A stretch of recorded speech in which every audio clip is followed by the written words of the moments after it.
નમસ્કાર વિદ્યાર્થી મિત્રો, જ્ઞાન સાગર ક્લાસીસ પાટણમાં દરેક વિદ્યાર્થી મિત્રોનું સ્વાગત છે। ગયા લેક્ચરમાં મિત્રો આપણે ક્રમ કસોટીનો પ્રકાર નંબર 1 સમજ્યા હતા, કુલ સંખ્યા શોધવી। મિત્રો આજે આપણે ક્રમ કસોટીનો પ્રકાર નંબર 2 સમજવાનો છે, વધારાની માહિતી તમારે કઈ રીતે શોધવી। મિત્રો આ પ્રકારના જે પ્રશ્નો છે તેમાં તમારે પાસ થયેલ વિદ્યાર્થી, નાપાસ થયેલ વિદ્યાર્થી, ગેરહાજર વિદ્યાર્થી, હાજર વિદ્યાર્થી આ પ્રકારના તમારે પ્રશ્નો પૂછાઈ શકે છે।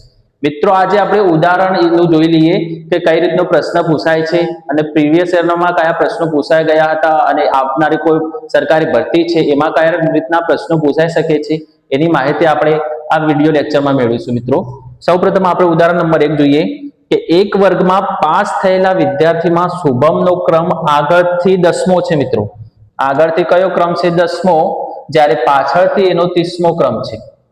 તો સૌપ્રથમ આપણે મિત્ર શુભમ નો ક્રમ બંને બાજુથી આપેલો છે, તો આ માહિતી પરથી આપણે કુલ સંખ્યા મળી જશે। આ માહિતી પરથી આપણને શું મળશે? કુલ સંખ્યા। મિત્રો આપણે ગયા લેક્ચરમાં જોયું હતું કે શું કરવાનું, તમારે શુભમનો ક્રમ છે આગળથી 10મો, 10 પ્લસ પાછળથી ક્રમ છે એનો 30મો, સરવાળો થાય 40 માઈનસ 1 કરો એટલે આપણે કુલ કેટલી આવી? 39 સંખ્યા આવી, બરાબર। ત્યારબાદ મિત્રો શું કીધું? તો 15 વિદ્યાર્થી પરીક્ષા આપતા નથી। 15 વિદ્યાર્થી શું પરીક્ષા આપતા નથી? તો 15 વિદ્યાર્થી પરીક્ષા આપતા નથી, પણ મિત્રો એ સ્કૂલમાં હાજર તો હોય છે, એટલે 15 વિદ્યાર્થી તેમજ 12 વિદ્યાર્થી પરીક્ષામાં નાપાસ થાય છે। મિત્રો આપણે નાપાસ ક્યારે થઈએ? જ્યારે આપણે પરીક્ષા આપી હોય ત્યારે, એટલે એ 12 વિદ્યાર્થી આપણે ગણવાના પ્લસ 12। તો વર્ગમાં કુલ કેટલા વિદ્યાર્થી હશે? તો મિત્ર આનો સરવાળો કરી દો।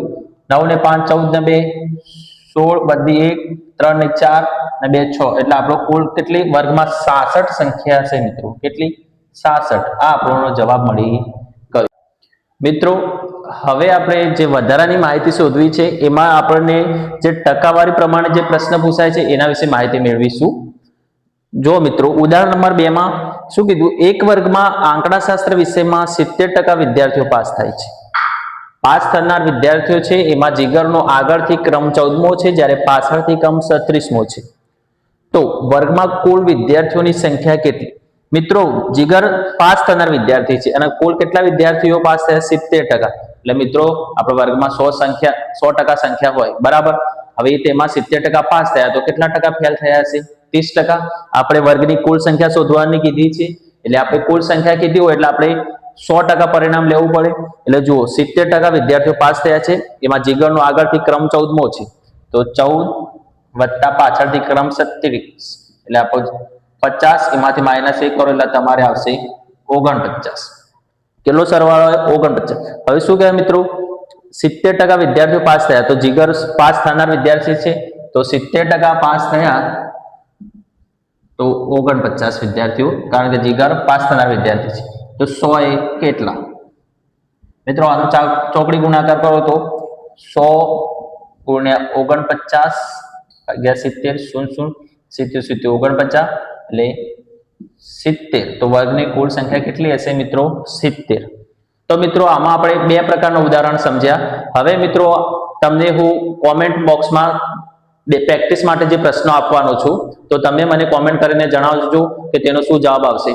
તો મિત્રો જ્ઞાન સાગર ક્લાસીસ સાથે જોડાઈ રહો અને તમારા ભવિષ્યને ઉજ્જવળ બનાવો, અને આપણી ચેનલને લાઈક અને કોમેન્ટ જરૂર કરજો કે તમને વિડીયો પસંદ આવે।